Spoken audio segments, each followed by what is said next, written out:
안녕하세요. 저는 오랜 시간 중장년층의 생활 습관과 구강 관리 상태를 현장에서 관찰해 온 노년 구강 관리 컨설턴트입니다.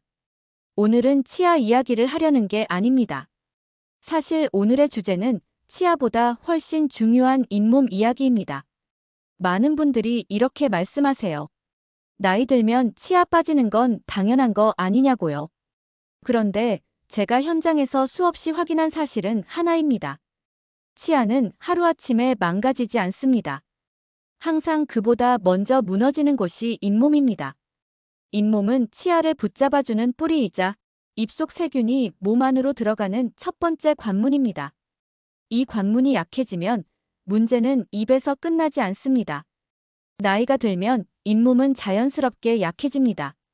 혈액순환이 줄고 침 분비가 감소하고 복용하는 약의 종류도 늘어나죠. 이건 관리 부족의 문제가 아니라 노화의 과정입니다. 문제는 여기서부터입니다. 잇몸이 약해졌는데도 예전 방식 그대로 관리하거나 아예 아직 안 아프니까 괜찮다고 넘기는 경우가 너무 많습니다. 하지만 잇몸병은 아프기 전에 이미 상당 부분 진행됩니다. 통증이 느껴질 때는 이미 잇몸뼈가 손상된 경우도 많습니다. 그래서 저는 늘 이렇게 말씀드립니다. 치아 걱정하기 전에 잇몸 상태부터 확인하셔야 합니다. 오늘 이 영상은 치과 광고도 아니고 치료를 권유하는 영상도 아닙니다. 내 몸에서 보내는 신호를 스스로 알아차리게 돕는 영상입니다. 끝까지 들으시면 아, 그래서 그랬구나 하고 무릎을 치게 되실 겁니다. 잇몸병의 가장 무서운 점은 초기에는 대부분 대수롭지 않게 느껴진다는 것입니다. 제가 현장에서 가장 많이 듣는 말이 이겁니다. 이 정도는 다들 있는 거 아니에요? 자, 한번 천천히 점검해 보겠습니다. 혹시 이런 신호 겪고 계신가요? 양치할 때 피가 난다. 칫솔에 핑크빛 거품이 묻어난다. 잇몸이 예전보다 자주 붓는다. 입냄새가 신경 쓰인다. 딱딱한 음식이 불편해졌다. 치아 사이가 벌어진 느낌이 든다. 이 중 하나라도 해당된다면 잇몸은 이미 염증 상태일 가능성이 큽니다. 특히 피는 나는데 안 아프다는 경우 많은 분들이 그냥 넘기십니다. 하지만 잇몸 출혈은 잇몸이 정상이라는 증거가 아니라 이미 약해졌다는 신호입니다. 잇몸은 원래 피가 나지 않습니다. 피가 난다는 건 그만큼 잇몸벽이 약해졌고 세균에 쉽게 뚫리고 있다는 뜻입니다. 또 하나 흔한 오해가 있습니다. 입냄새는 위장 문제다. 물론 위장도 원인이 될 수 있지만 시니어의 입냄새 원인 중 상당수는 잇몸 염증과 치주 세균입니다.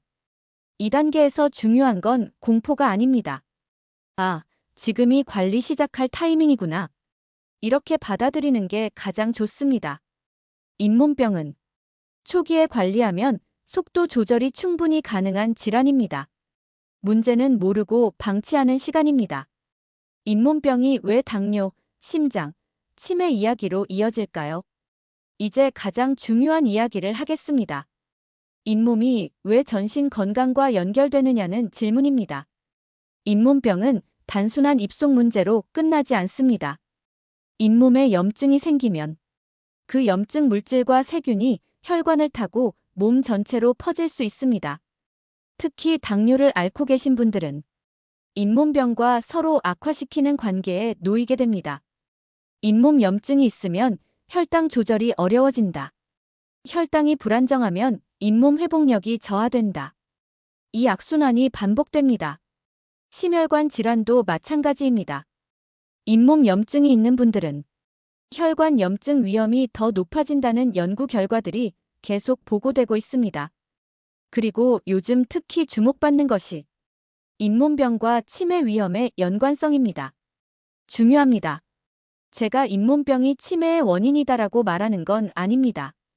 다만 위험을 높이는 요인 중 하나로 보고되고 있다는 겁니다. 잇몸에서 시작된 만성 염증은 뇌 건강에도 부담을 줄 수 있습니다. 여기서 핵심은 이것입니다. 잇몸을 관리하는 건 치아를 지키는 문제가 아니라 내 몸 전체의 염증 부담을 줄이는 문제다. 그래서 저는 늘 이렇게 정리합니다. 잇몸 관리는 노년기 예방 건강 관리의 시작점이라고요. 많은 시니어 분들이 이렇게 말씀하십니다. 나는 틀니라서 괜찮다. 임플란트 했으니까 신경 안 써도 된다. 이건 정말 위험한 생각입니다. 틀니 아래에도 잇몸은 그대로 남아 있습니다. 그리고 그 잇몸은 음식물 찌꺼기와 세균에 훨씬 더 취약합니다. 틀니를 오래 착용하면 잇몸에 미세한 상처가 생기기 쉽고 그 틈으로 염증이 반복됩니다. 임플란트도 마찬가지입니다. 임플란트 주위에 염증이 생기는 임플란트 주위염은 자각 증상이 거의 없이 진행되는 경우가 많습니다. 통증이 느껴질 때는 이미 주변 뼈가 손상된 뒤인 경우도 적지 않습니다. 그래서 틀니든 임플란트든 잇몸 관리의 중요성은 오히려 더 커집니다. 틀니는 반드시 분리해서 세척하고 임플란트 주변은 일반 치아보다 더 꼼꼼하게 관리해야 합니다. 이제 실천 이야기로 마무리하겠습니다. 첫째, 칫솔질은 힘이 아니라 방향입니다. 잇몸에서 치아 쪽으로 쓸어내리듯 닦는 것, 이게 기본입니다. 둘째, 치간 칫솔이나 치실은 하루 한 번만이라도 충분합니다. 무리하게 하지 마세요. 셋째, 입이 자주 마른다면 물 섭취와 구강 건조 관리가 필요합니다. 넷째, 이런 경우에는 미루지 말고 치과 상담을 받으셔야 합니다. 출혈이 계속될 때, 잇몸 통증이 반복될 때, 틀니가 갑자기 불편해질 때, 임플란트 주변이 붓는 느낌이 들 때, 마지막으로 꼭 드리고 싶은 말이 있습니다. 치과는 아파서 가는 곳이 아니라 아프지 않게 지키기 위해 가는 곳입니다. 잇몸은 조용히 무너집니다. 하지만 관리하면 충분히 지킬 수 있습니다. 오늘 영상이 여러분의 잇몸과 그리고 노년의 건강을 지키는 출발점이 되기를 바랍니다. 감사합니다.